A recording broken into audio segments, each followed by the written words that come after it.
Welcome to the Great American Collectibles Show, heard Wednesdays at 6:30 p.m. Eastern on PSA.com and the PSA Facebook page. The Great American Collectibles Show is brought to you by PSA and the National Sports Collectors Convention. Tonight's headlines are brought to you by Sports Collectors Daily. For all of your hobby news, features, and more, visit sportscollectorsdaily.com. And now, your hosts, Tom Zappala and John Molori.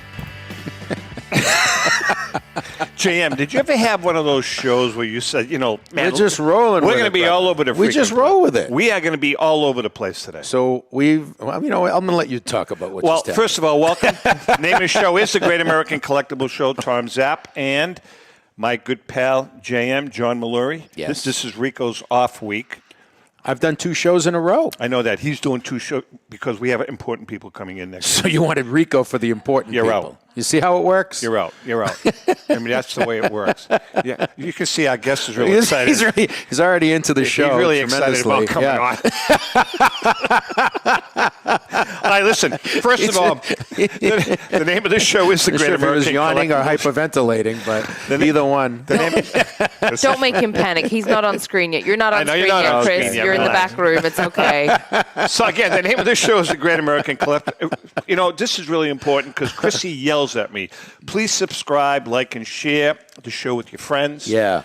You can watch us on Facebook and YouTube, or you can listen to us anywhere you listen to your favorite podcast, anywhere in the world. Absolutely. If you have a comment, a question, even a topic, leave a message in the chat below or email me at zappsenior@hotmail.com, ZAPSR@hotmail.com. It's about time you do that. I promise I will not get back to you. Thank you, Chrissy. No, I won't. Professional. Listen to that. All right, listen, before we bring in our guest, and we're going to have a little fun with our guest today. I can see this. It could go either way. Our headline, PSA parent company expanding office space again, JM.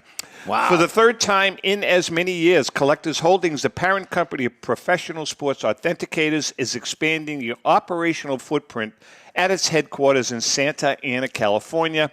Collectors has signed a new 15-year lease at its current location and is taking hold of another, ready for this, 102,000 square foot office space. You're kidding me. It's freaking unbelievable. That's huge. The collectors organization, including WATA, which authenticates and grades video games and recently relocated from Denver, will now occupy 286,636 square feet in all. If you want more information, all you have to do is go to our good friend Rich Miller and the great gang at sportscollectorsdaily.com. Sports Collectors Daily. Great. I love Sports Collectors. A lot of news, a lot of facts, more expansion, better for the customer. Absolutely. Right? All right, listen, we have a good show, and we're bringing in a new representative of one of our big sponsors. Really Heritage as new Auctions. as you could get. Now, we're going to call him a pinch hitter for the pinch hitter. He's like Manny Mota, right? I hope he's not like, what's his name, Mendoza. Oh, man. Right? Like Mario Mendoza. Well, we'll see what he bats. All right, so we're going to bring in Yeah. Chris Nerat. Nerat or Nerat? Well, you should ask him. From Heritage Auctions. Chris, how you doing, brother? I'm doing good. How are you guys? Good. We don't want you to look really excited about being on with us. But, calm down. We'll be fine. He's in the room where they kept the guy with the red stapler on Office Space right now. Isn't he? Chris, how you doing? First of all, really, all kidding aside, thanks for joining us. Last minute, Chris, Mike Prov was supposed to be on, Provenzale. Well, first Grady was supposed to be on, right? Grady's having a sex transplant today. So Grady's out. A sex transplant. Whatever they call it. What do they call that? Whatever, you know what I'm saying. I don't know. And then Provenzale canceled at the last minute because he's at the doctor's office with his child. So he said, I've got a great guy. His name is Chris Nerat. Now, Chris, you are a sports collectibles expert, correct?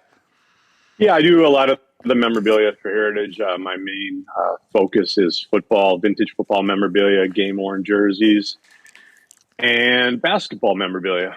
So are you primarily a football guy or basketball? What do you like better? I really like them both equally. I would say I grew up in the Wisconsin area, and Always been a Packer fan. You kind of have to be if you're from that area. Right. And I've always been a Milwaukee Bucks fan since the mid 80s, and struggle a lot over the years with the Bucks. And then we finally lucked out and got the best player in the world on our team now. Right. And got ourselves a championship a couple years ago. So I'm all in with both teams. I always liked the Bucks. You know what? I mean, Bucks are a good team. It's a great time. There were some lean years there with the Packers and the Bucks, but it's a great time right now. And by the way, even if you're a baseball fan up there, the Brewers are a pretty good baseball team. So it's a good time to be up in Dairyland, no doubt. Except for the winter. Well, it's bad up there. Well, look who's talking. Well, I'm in Florida. At us, right? Yeah, that's right. You leave. I'm in Florida, you leave. brother. But I'll tell you something. When I was a kid, when I was in college, I used to love the Bucks Celtics. There was some great rivalries. That's when Kareem was Alcindor, Bobby Dandridge. Sure. They had some good teams. I went to a couple of playoff games. Yep. I mean, there was well, even in the 80s, when the Eastern Conference was so good, the heyday, the Celtics and the Sixers, the Bucks had excellent teams with Quinn Buckner and Junior Bridgman and Sidney Moncrief, but they were just in the same conference with the Sixers and the Celtics. But they were excellent teams. So. Yeah, I got to ask you this. Good sports history, not even to mention college. So. Chris, your quarterback, is he a little unstable these days?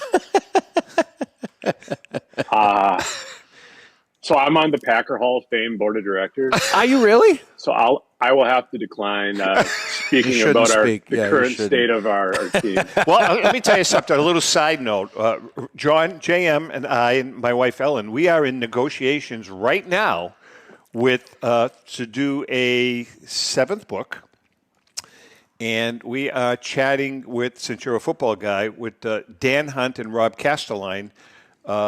To do the Hunt Castelline collection, which is the Hunt family from the Kansas City Chiefs. That's probably the best football collection in the world. Yeah, prominent at the Hall of Fame, right? Football Hall of Fame. Yep. So we're kind of chatting with them, see what happens. But that'll be fun. Sorry. So what is you also do some writing, right, for Heritage? Yeah, I do a lot of the writing. Been doing writing now for Heritage for 13 years and for other companies for several years. Am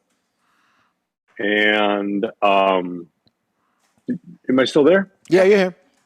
Okay. Yeah. And I do a lot of the writing. So do a lot of the football, basketball, hockey, some baseball. And I've been doing it forever. That's good because we're always looking for good writers. What are you talking about? You're right. So are we. If you guys want to come and help us, we would definitely be all for that. Yeah. So, Chris, let me ask you about that because it's something people read, when they go to the catalogs or online, and there is a skill to it because you're trying to get the most important information out there without writing 6 pages, right? Can you just talk about that? We don't talk about that a lot that's a great question. On this show, but it's a big part of the marketing of cards, which is what this business is about. And I want to just, before you answer the question, I want to add to that because, your catalog is like, there are great catalogs and great catalogs, and my 2 favorite catalogs are theirs and Memory Lane's. Yeah. Joe T does a good job, too. Yeah. 2 great catalogs. But John just asked a great question. You have to condense what you're writing about. How do you do that? Yeah, it's become an art for me.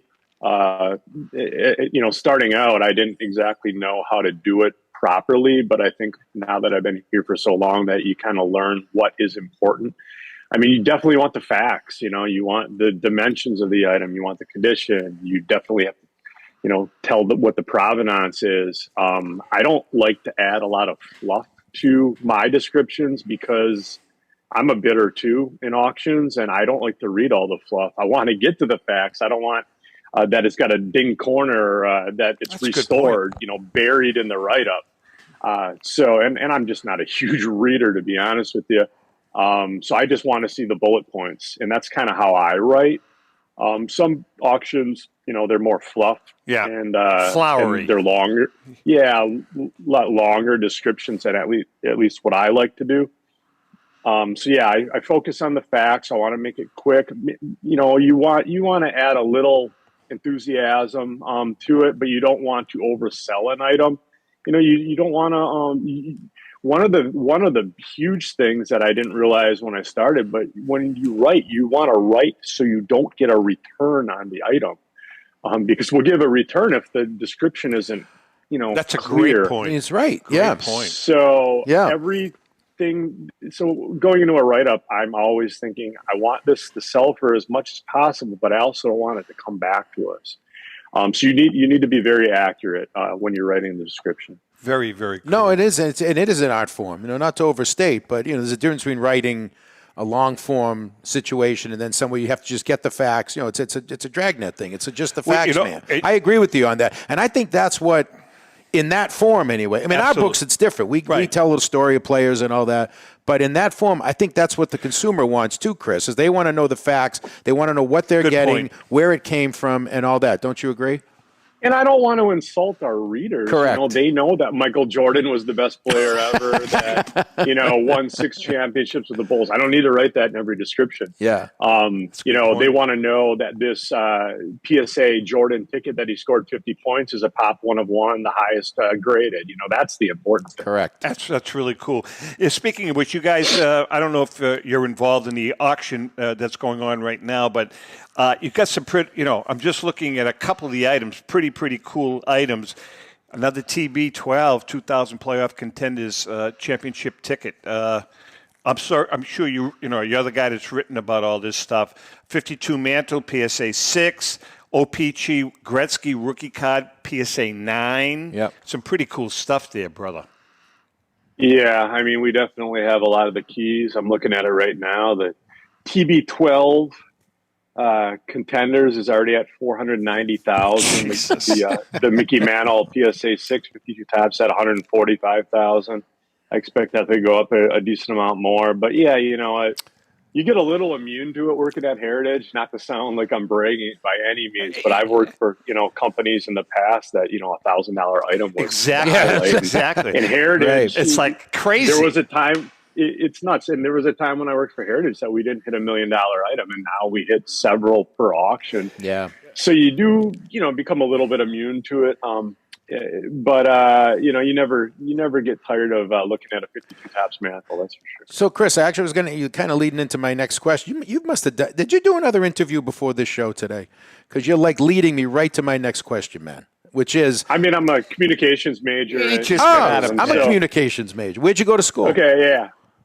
University of Wisconsin, Green Bay. Oh, fantastic. Beautiful. I was going to ask you. Yeah, I can relate to what you guys are doing, and you're doing a good job. So hold on. We're doing a good job so far. Where did you go to school? Awesome. Boston College. Oh.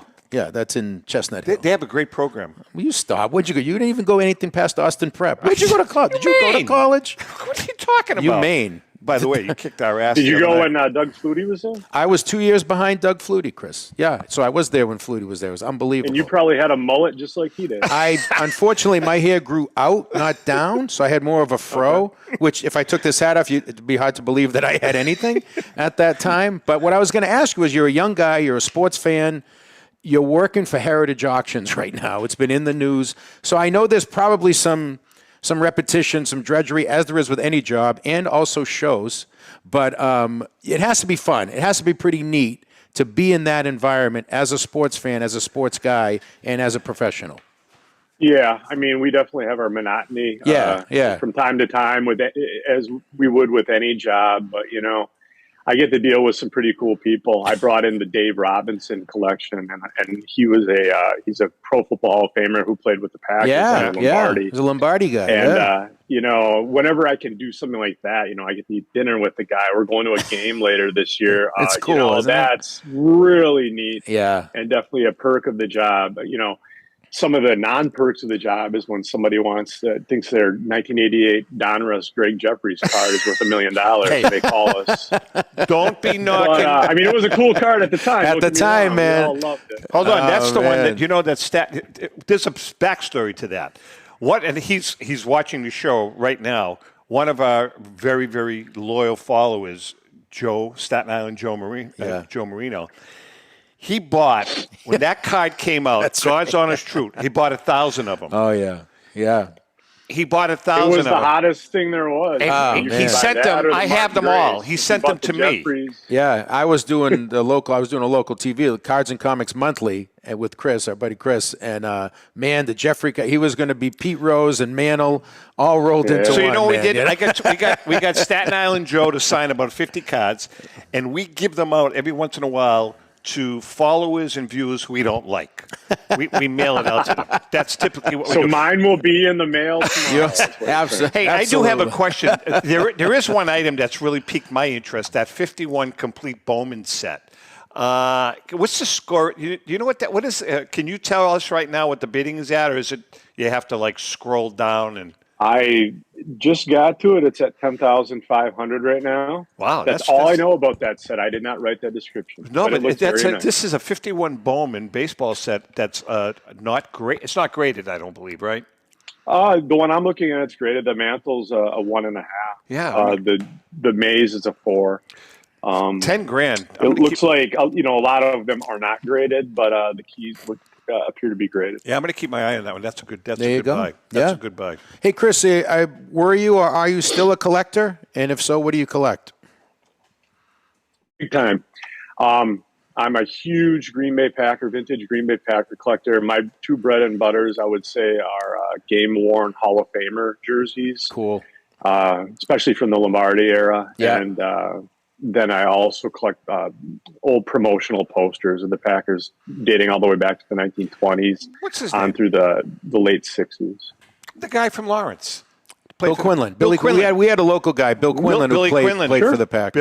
Billy passed away a couple of years ago, but Billy He was played in 62, 63. Yeah. He was there for one or two championship teams. Yeah, with he's Lombardi. pretty good player. Pre-Super Bowl. Michigan State. NFL championship. What's his connection? He's from our hometown. Yeah, here. Lawrence, Mass. But Where we're both from. He's since passed away. Yeah, but, we know who he is. Yeah, he was notable. He was a good ball for player. sure. Billy. I've always said, Zap, there's all these sort of people have their sports bucket lists. And I don't have a lot because I've been lucky being in media. I've been to a lot of stadiums, a lot of places. But the one place that's still on the list, go see a Packers game in Green Bay and do the museum and everything. So it's a great take, isn't it? I house right next to Lambeau Field. You guys can park in my yard when it wow. to a game. And you're on the board of the Packers Hall of Fame committee? Mm-hmm. Yep, been for tremendous. like 6 years or something. Yeah, that's awesome. Hey, Chris, have you ever been to Fenway? You ever been to Boston? One time. I didn't go to a game, but I had a buddy that worked security at Fenway, who I worked with at Upper Deck, and he let us in. Nice. And just walked around at night. It was pretty surreal. That's pretty what's neat. amazing? I couldn't believe how small the area was. Oh yeah. Oh, it's like packed in. It's really everything it's unbelievable. Is it's really everything here is confined. packed in. Everything's confined. Yeah. Really It's similarities to Lambeau Field. I mean, just being small area and an older, stadium and atmosphere. It's very, very cool. Well, the owners here, even though they've taken some heat for other things, they've done a great job in modernizing the park, but keeping kind of probably similar to Lambeau. Yeah, well, you see those aerial shots of Lambeau. It looks like a new field, but obviously it's an historical landmark, just like Fenway. They've done a pretty good job, a real good job of that.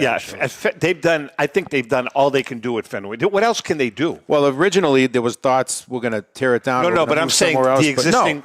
They've added seats, but they've stayed with the footprint. They've kept the history, and so it's been great. All right, listen, we're going to take a break. Go ahead. Not to cut you off, but one of my big regrets was not going to the Boston Garden. I actually, my two favorite teams growing up were the Celtics and the Bucks. I was a Celtics fan because my parents used to bring me into this sports bar back in the day.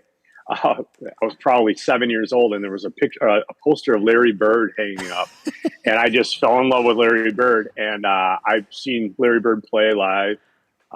But it was in Milwaukee. But I always wanted to go to the Boston Garden. You know what's great about that place? Sucks. The best thing about the Boston Garden. The old garden. The old garden. The best thing about the Boston Garden was in April during playoff time when it was sometimes 75 degrees, and they knew the Celtics knew all of the soft spots. Turn the locker room up. They used to used to crank up the heat. Number one, and the other thing is the water from the rink used to seep up every once in a while. The floor would be slippery through the parquet, and the Celts knew where all those little spots the were. famous Game 5 of the '84 Finals, Celtics-Lakers. It was 120. Remember, Kareem was taking oxygen. I was at that game. My neighbors had season tickets. I went to the game with them, and it was unbelievable. I mean, it was 120 in the old garden. Before we take a break, I mean, I'm going back when I was in high school, 68, 69. I mean, a good friend of mine, Dennis Murphy, we used to take the train to North Station at least 4 or 5 times a year.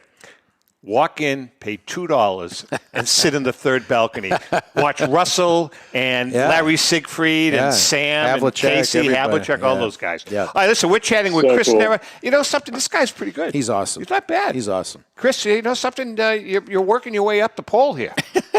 All right, listen, we're going to take a quick break. We come back. We have more to chat about. You know, we're going to start picking your brain because I have some questions about some of these millennial investors, fractional buying, all that really good stuff that I know you love. Hang in there. We'll be right back. Since 1996, Brian Drent and the staff at Denver's Mile High Card Company have led the charge in the collectibles hobby. Mile High is a full-service dealer specializing in buying and selling cards and offers a competitive consignment program for all collectors. Whether it be their computerized want list service, appraisals, or auction services, Mile High has it all. If you've been searching for a company with a selection of high-grade vintage 1888 to 1970 baseball cards and memorabilia that shares your passion, aim high, Mile High.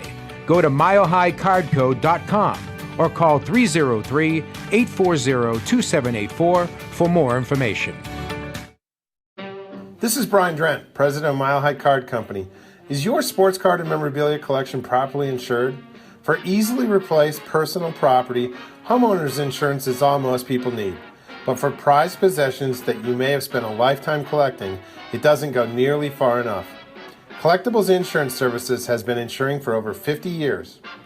They offer a full range of protection and a $0 deductible at an affordable rate with no appraisals required. I know because they insure my collection. If you have a minute, go to collectinsure.com and learn more about insuring your personal card or memorabilia collection. Hi, this is Dan from Memory Lane Auctions, here to remind you that the renowned Memory Lane Collectibles Company has served as a beacon of light to the collecting community for the past several decades.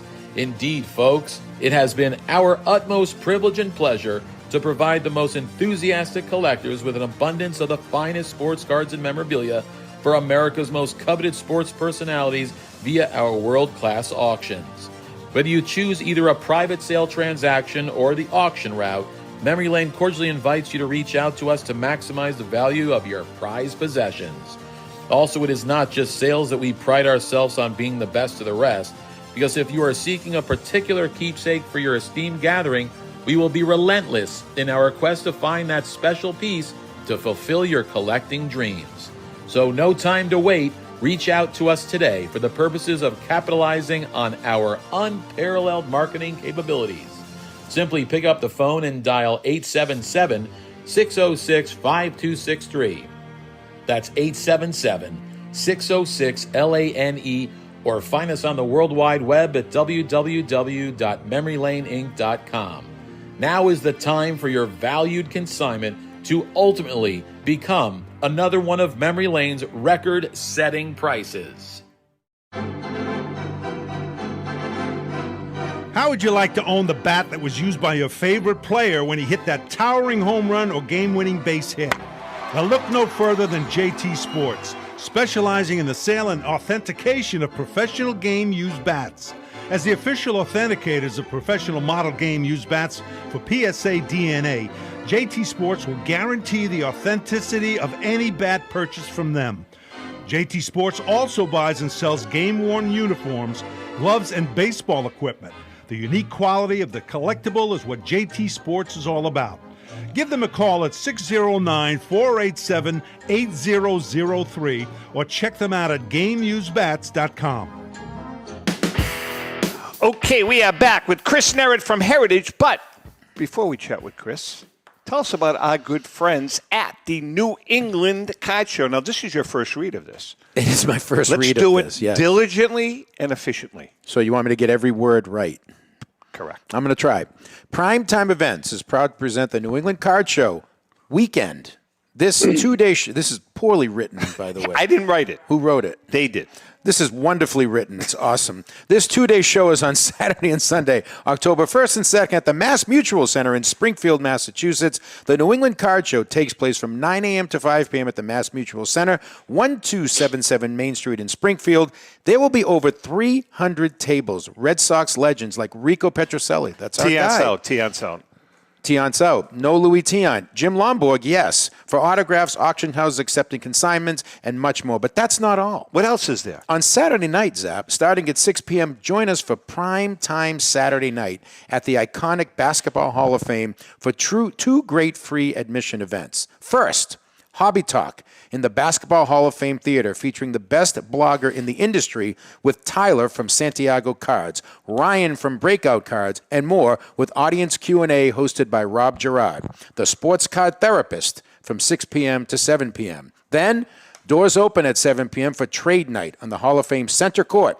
It's kid-friendly. There's a food, bar service, and great featured vendors like Card Vault, DCI, all sorts of sports store and elite breaks on site with giveaways for the kids and much more from 7 p.m. to 11 p.m. And yes, admission is free.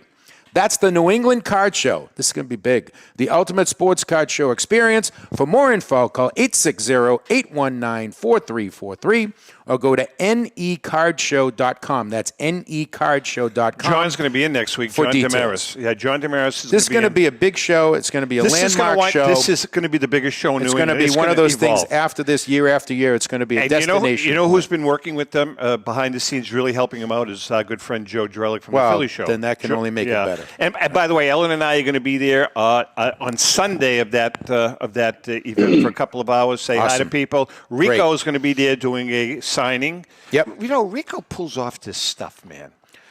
All he does is play golf, help people, and sign things for money. It's amazing. That's what he does. He called the other day. When was it? It was last Thursday night. He called me up. He was eating a hot dog. I said, "Where are you?"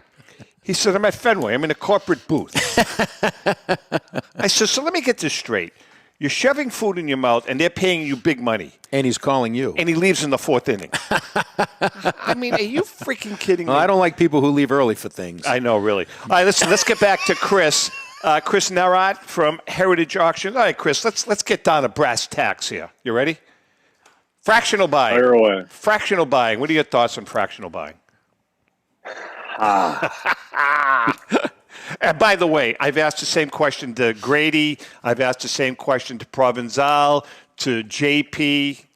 So just say what they said so you can keep your job. Right. I didn't listen, so I don't know what I can get away with. I mean, here's the thing. I understand it to an extent. It's not for me as a collector. I want to own the piece myself. I want to be able to display it. A lot of people say, well, it's an investment. Well, it's an investment to own it yourself, too. It's good for the hobby, though, because it does push up auction prices, and I like that. Yep. And there are people that can't afford the big piece, so I get it. Like I said, it's not for me, though. I'm a collector, and eventually I'll sell my items, so it is an investment too. But I hope it works out. I hope it is successful. I think the verdict is still out a little bit on it. But if, fractional buying takes off and is very successful, it's only going to help prices. And I like that. So, Chris, and this is interesting because there's a lot of times where this business, you have to sort of sacrifice your heart for your brain, right? And this is one of those things when you said it, maybe it's not something you're into, maybe it's not something Zap is into, but if it's good for the hobby, if it brings in new buyers, if it brings in new consumers, from a business standpoint, you kind of have to go with the flow, right? Yeah, I mean, it's just like, anytime I see one of our competitors breaking a record or something like that, a lot of people, they might ask me, oh, you probably can't stand those guys or whatever. And I'm like, it's great. The more that any of our competitors or we're in the media, it's great for the hobby, and it's only going to help us in the long run. Well, that was sort of the mood, Zap, when we were at the National, and that Mantle card was there, the Fame Now that went for $12.6 million. That was, people were taking competitors of Heritage. Oh, yeah, absolutely. Were taking pictures with the car. Everyone was like, yeah, this is, even though it's Heritage's, that's great. It's great for the business. So. Actually, that's right. I have a picture with myself, Derek and Brian Dwyer. Yeah, right. Yeah, you know. All right, I want to switch gears for a minute, Chris. I'm a vintage guy. I've been a vintage collector my entire adult life. And I have very mixed feelings, and we've talked about it before in here. I have very mixed feelings about, I think it's great for the hobby, the modern and ultra-modern influx that's happened in the hobby. But I'm not a big fan of the card flipping. Again, you can do very well. Everybody knows that. But then again, you can have a Tatis, or you can have a Zion Williamson, or a Trey Lance now. Yeah. What are your thoughts on that? On the what's happening to? Is it a love of the hobby, or is it more of just an investment? I think there's an element of gambling involved for sure. Yeah. Box breaks it's gambling. No way around it. And it's exciting. It's entertaining. It's good for the hobby. Yeah. It is. I mean, no, go ahead. Oh, I was just going to say, as far as, Tatis, Zion Williamson, I steer my clients away from collecting current players. It's too risky. You can have a guy get in trouble. You can have a guy break his leg. You can have a guy just not play well. That's too risky. Why buy those guys when you can buy, a vintage player that's proven himself that won't get in trouble or hurt himself? There's an element of, you could buy a not a real huge prospect. I had a buddy that bought Giannis cards his rookie year for, $15 to $50 for his really good ones. And his collection's now worth $300,000 or $400,000. He invested probably $10,000 into it. So you have that. That's really cool. But, it's volatile for sure. If you're a gambler, go for it. If you just enjoy the modern game that much and collect that, go for it. But if I'm, advising a client a way to invest, I don't advise modern current players. Chris, I was going to say, I just want to talk a little bit about the auction. There's some great vintage cards there, as always, at HA.com. But you're a football and basketball guy, and I was looking at there's some pretty neat football cards in there. Some Johnny Unitas in there, Jim Brown. You got some Joe Namath. And on the basketball side, we talked about, Bill Russell earlier, Jerry West, the Big O, Jabbar, Jordan. Can you talk about the football and basketball stuff available in this auction right now a little bit? Yeah, I was just looking through it. I'm a big ticket guy. We definitely have some tickets. Yep. One thing I'll say about tickets, the Jordan debut stubs and things, they were so high and now they've really come down in price. I think they're great buys at what they're at right now. I mean, they're still only a fraction of Jordan debut stubs compared to what, an 86 Fleer, what the population is on that. It's not even close. It's like 1% of the population for a debut stub compared to an 86 Fleer. So I think it's just a great point. Investment. I never realized that. That's a hell of a good point. Yeah. And as far as the other cards that we have in the auction, just the normal standard, unbelievable basketball and football offerings. We have a nice PSA 9 Jordan, or I should say Magic Johnson, Larry Bird card. Yep. We have a team bag with the Jordan 101 star card in there. And I know one just sold for crazy money. I think those are a great buy still. Star company cards are kind of an oddity almost in the hobby. I worked for SCD Authentic, the grading company that many of you probably don't even know about. But we were around for a couple of years. And Steve Taft is the guy that is teaching all these companies to grade star cards. And a lot of people don't think, they might not know that the majority of star cards are authentic. I just think that if people knew that more, I think that they'd even be more collected. So a Jordan 101 card is always a really, really good one. And I think that the value is there on something like that. but yeah, I mean, it's another one of those auctions that we have tons of great football and basketball. And on top of that, I think that NFL cards or football cards are still undervalued. Football memorabilia. I mean, it's the most popular game in the United States right now. And as far as the hobby goes, it's not the most popular. You're making a very interesting point, and you may or may not be able to answer this, and I agree with you, but it seems as though with football cards, the old vintage cards are the ones that got passed by, and that the modern and ultra modern cards, the Mac, the Max, whatever, Patrick Mahomes, Burrows cards. Yeah. Those modern football cards are really continuing to grow in value. But then you get, other than like the Jim Brown and a couple of other ones. I mean, you can pick up an Otis Taylor or I don't know, pick somebody, anybody for cheap money. Did that first generation of football players just miss the boat? I mean, so far it almost looks like that. When I started collecting, like any other kid or teenager or young adult, we collect the modern stuff. But my mentality was always, okay, I have the Brett Favre card, but now I want the Bart Starr card because it's older, the Curly Lambeau autograph or the Vince Lombardi. You don't see it a lot with the young kids who are buying these modern cards, but you'd have to think a percentage of them will try to delve into the older players. That's what we're hoping for, right? I mean, and it only makes sense. I mean, the vintage stuff, it's not the created rarity as some of these modern cards. Exactly. And to me, the vintage game or the older NFL was so much more charming. Maybe more violent too at times, but more entertaining at times than the modern game. And you would think that people would collect these guys more, and I think it still might happen, but it hasn't completely exploded yet.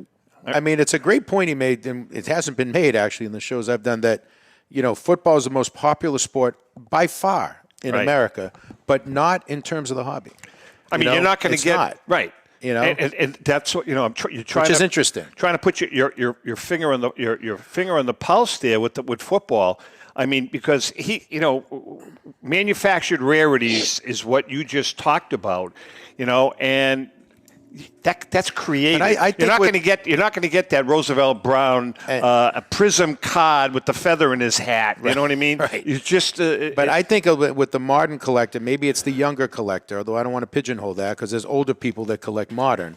It's very stat based. So, Walter Payton's stats are done, God rest his soul. You know what I mean? Joe Namath's stats are done. They're going by the stats. So why they're buying based on the stats, which are ever changing. So why did my fantasy football has a big maybe big that's thing it. And fantasy football is a huge part of it. No, because doubt. Let's talk about your generation of collecting is different than my generation of collecting. A little bit after, but right. Why did my generation of collectors really get into using baseball, T206s, 33 Gaudis? Those guys were dead long before I was born. I know. 41 play balls. Yeah. We kind of all gravitated to those. Now, when I was a kid, obviously my 56, my 58 Topps cards, my 59 Topps cards. Right. But this new generation doesn't seem to have any interest at all in the years before they were born. It's interesting. Don't. Well, it's because even Chris said it, and Chris, you can comment on this again. He said, he got into the Packers, with whoever it was, Brett Favre or some. I don't know how old you are, Chris, but then you wanted to learn about Bart Starr, and you have an interest now in the old Vince Lombardi Packers, and that's how it was with me in terms of interest in sports. Yeah, I got interested in sports in the late 70s, but then I wanted to learn about Mickey Mantle and Willie Mays and the guys that came before. It's different for everyone, I guess. I mean, Chris, like you said, you're a football guy. I mean, do you collect, 1961 or 1958 Giants, Browns, Packers? Packers. Yeah, I don't do cards. I do memorabilia, but the majority of my collection is pre-1970. Really? Okay. See? There you go. That's very cool. Yeah. What's the best piece that you have? What's your favorite piece? I have a few holy grails. I have Ray Nitschke's Ice Bowl jersey photo match. Wow. Oh, man. That's very cool. I have Reggie White's Super Bowl 31 jersey. Photo match. I had Brett Favre's first ever Packer jersey. I have a Bart Starr, one of only 3 known Doreen 1960s Bart Starr game worn jerseys. Very cool. I have the first 3 Packer programs ever from 1921. Lots of stuff.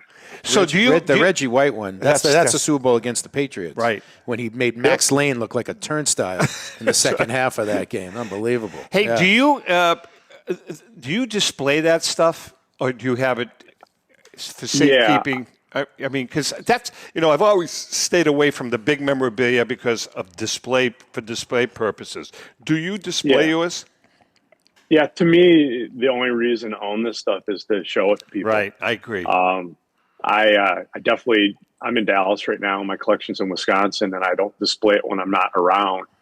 It's very safe, insured, surveillance. Yeah. But when I'm back in Green Bay, it's definitely to be shown to people. I have probably 40 mannequins that I use, that I put my jerseys on, and I have people over for games and whatnot, and anyone that from out of state, from anywhere in the state that's around, I invite them to my house, and they want to see this stuff. I know where we're going. It's not bragging about it. It's not showing it off. It's just being able to see the smile on the people's face and maybe educate them a little bit about the history. We're going to a Packer game next fall, and we're hanging with Chris. Oh, yeah, absolutely. 100%. Absolutely. Are you kidding? We are chatting with Chris Nerat from Heritage Auctions. So, some behind-the-scene questions. Is Grady as different to you guys as he seems to us? 100%. Yeah, I've never met anyone like that. He's got a good heart, but he's a character. Oh, we love him. We love him. Yeah. He is such fun. He's co-hosted a couple of shows with us at the National.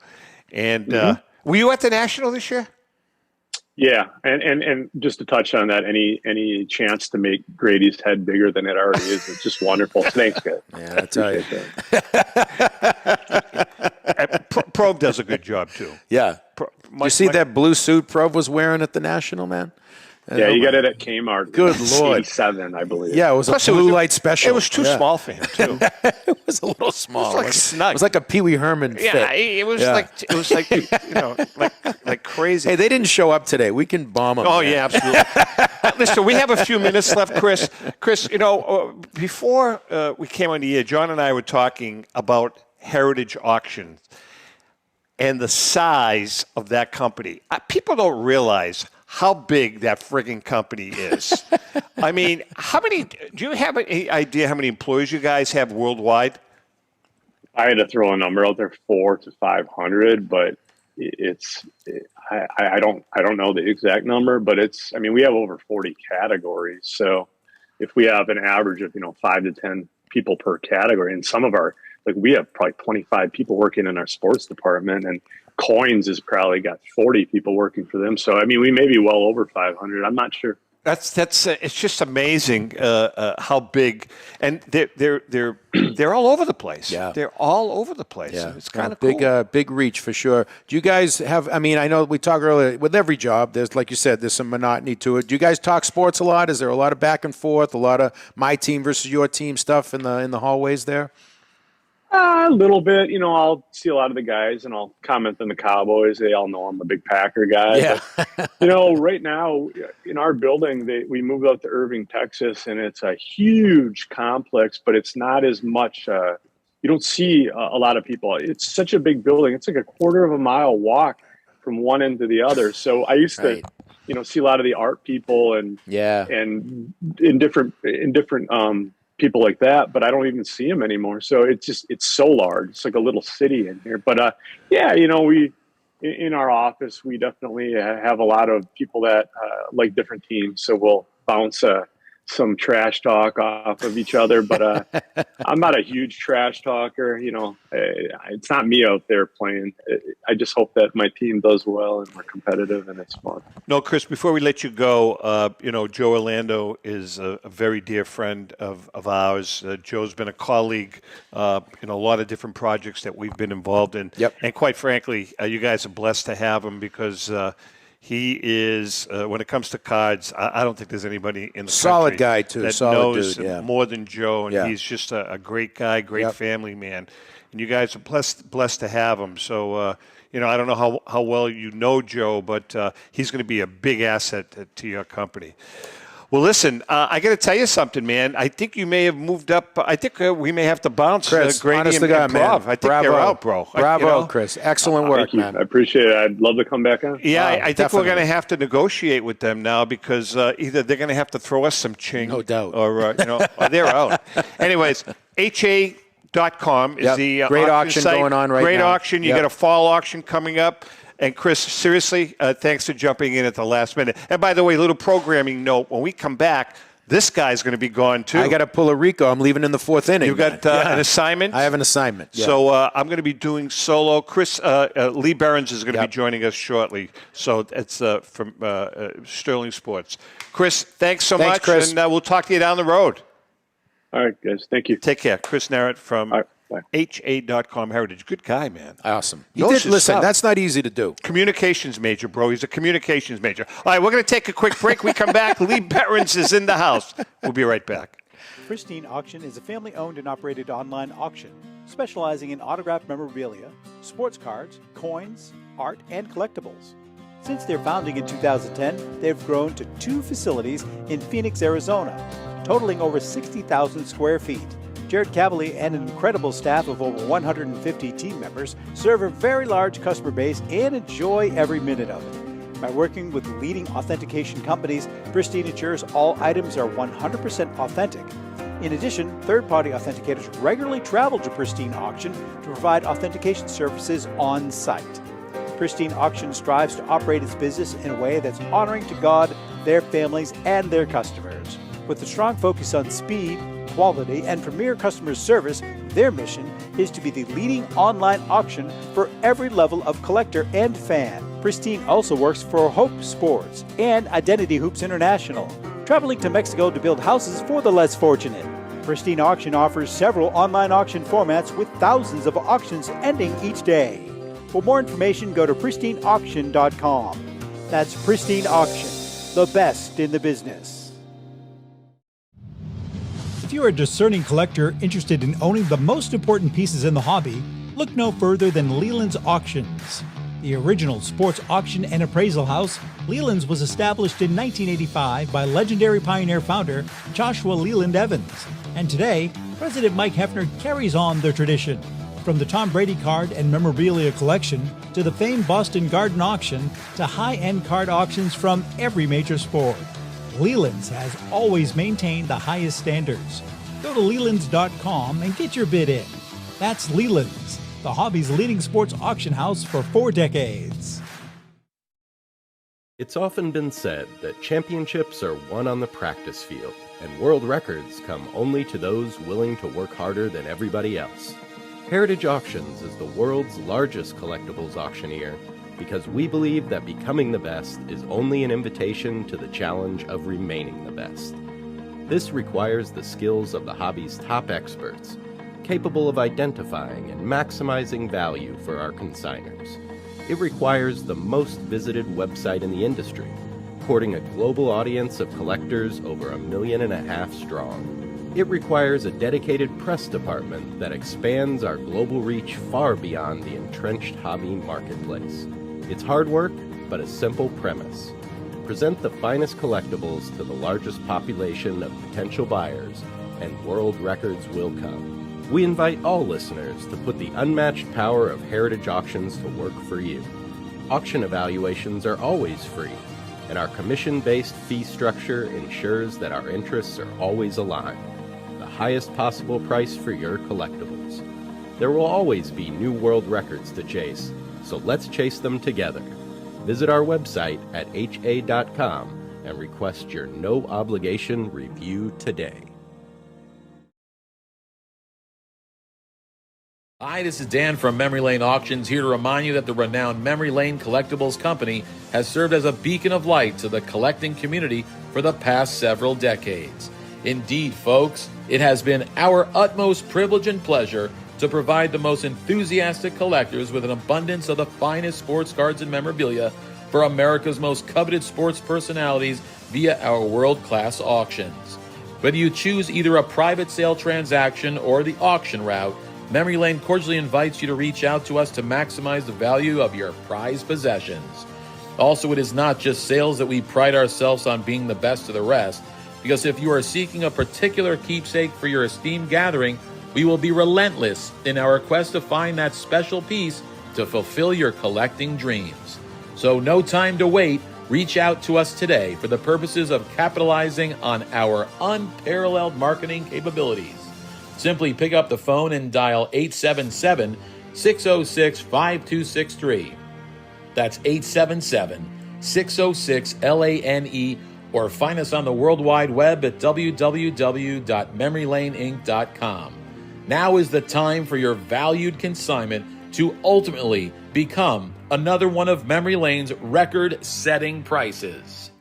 They are prized possessions, and you need a place to store them that is safe and secure. The eBay Vault is exactly that.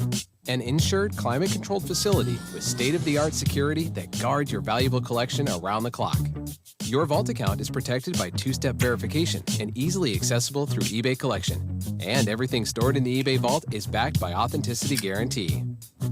Buying and selling is a seamless experience. When you buy an eligible card on eBay, it can be sent directly to the eBay Vault at checkout. Or, if it's already in the eBay Vault, you can just keep it there.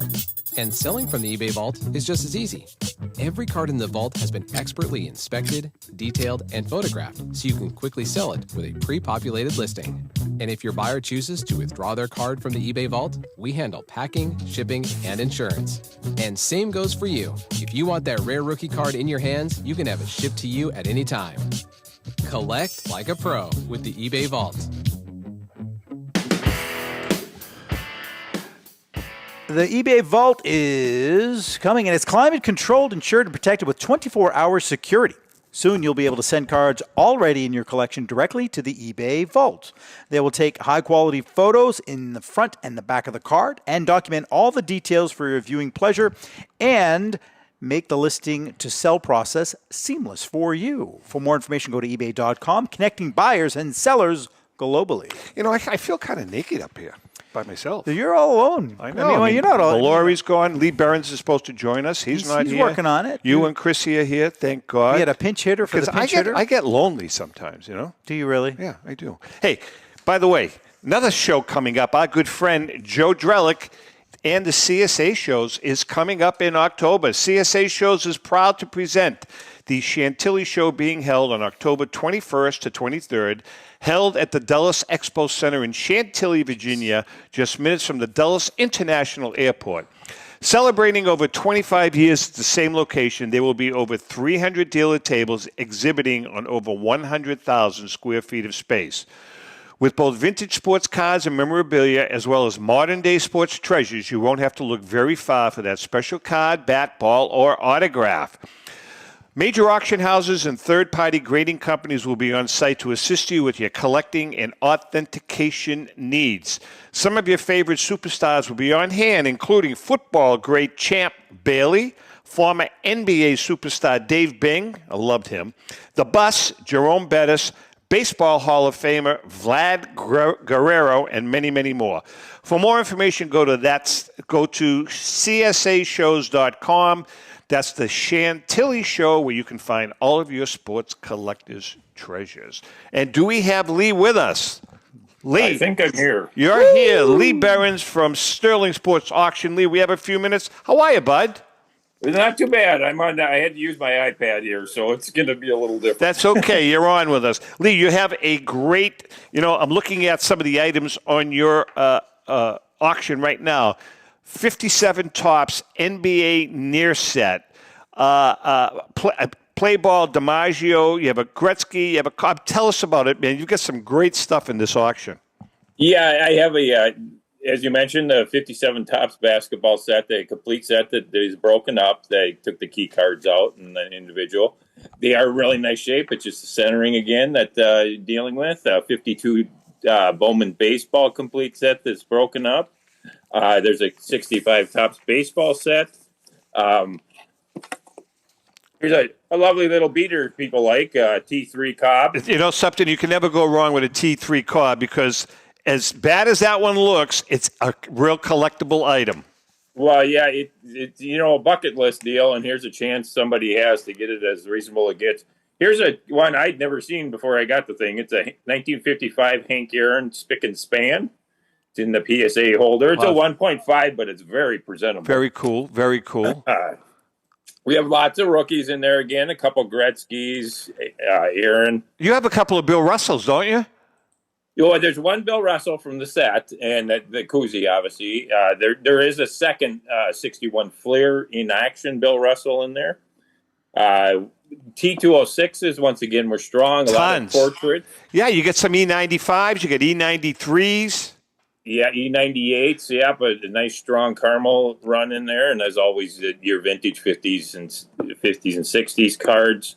It's just a really nice, strong assortment. I have the second highest number of bidders I've ever had in an auction up to this point. So the bidding has been really strong, and I expect it to be really strong in the last couple days. You know something, Lee? We've talked about this with you before. You have a niche, and I think that's why people, you're picking up a head of steam with collectors. Because you're not going to have that $1 million card. I don't think you want that $1 million card. You have a really, really, really nice niche. You have a very affordable auction for collectors, and they won't have to break the bank. So you've got the whole package right there. Right, and I feel, and like you said, I'll leave the $1 million cards up to your big auction sites. That they can better handle something like that. I have no problem with handling like $50,000 cards and that type of thing, but I'll leave that big dollar stuff up to the big houses. But my prices are as strong, if not stronger, than most of these big auction houses. So either way, it offers so much more for all kind of collectors. The lots start as low as $20. How's the T206 Matheson going? Really strong. I think the current bid is over 2,000, right at 2,000 right now. It's a 2.5. Excellent. That's a great card. It's one of my favorite cards that I have. Yeah, all those portraits in the T206s are strong. I was always an action pose guy, and I always liked that, so I kind of passed on the portraits. But they've stayed strong since I can remember collecting them, and they're really doing well. And there's like 12 or 13 Hall of Famers alone, let alone the common players and portraits in this. Did I see a couple of old judges, or was that? Yes, the guy gave me. There's 6 different Billy Nash old judges, and one has a Hall of Famer with it. I believe it's Ratcliffe that's in there with him. Yeah. I also have a run of Hall of Fame or Bob Feller autograph cards from 48. I saw that. Yeah, I saw that. It's Radburn sliding in with Nash on there. There's a Shonen Ruth postcard. It's a Japanese postcard, but if somebody's looking for right now a Ruth under $1,000, that might be your card right there. I said there's a go-to card. So when does the auction end, Lee? The auction ends Thursday, September 22nd. All right, so tonight's Wednesday. That's tomorrow night. The auction ends. And is there any? How does the bidding process work at the end of the? Does it end when it ends? What I do is you have to have the initial bid in by 8 p.m. Eastern Standard Time. You only need one bid in the whole auction to be allowed into extended bidding. Okay, good. Once you're in extended bidding, you can bid on any item in the auction. That's different than a lot of them. That's a very good concept because typically you can't do that. No, I just found I was always so frustrated prior to having this when you'd basically be outbid on cards you're looking at. And you tend to, if you're looking at an auction, you tend to have money available. Good. So You're then right. you start looking through the auction to see if there's something else you're interested in, because you weren't placing a bid on it because you couldn't afford to buy 4 different cards, if that came to it. Absolutely. And now you can go back and put your bids in and maybe win another card that you didn't previously, think you could. All right, so the auction ends tomorrow night. Your website address, sir? SterlingSportsAuctions.com. You can always just Google search Sterling Auctions. It'll come up right to the top. If you can't find it, real easy to register if you're not already in there. Yeah, sign you up, get you going. And always accepting consignments. I do 8 auctions a year right now, so it's about every 6 weeks we run an auction. And we already got a good in place for number 107 out there. We got a good start to it, so we're going to wait for a strong finish for this one. And always love being on here, Tom. All right, brother. We love you, and congratulations. Lee Behrens from Sterling Sports Auction. I tell you what, that's a good auction house. You know what I mean? Just affordable. That's what's key. All right, we're just about out of time. JM is gone. Rico's not here. Thanks to Chris Nerat from Heritage. My 2 compadre producers are here, though. They did a great job. With that being said, we love you guys. Thank you so much for the support. And remember, happy collecting.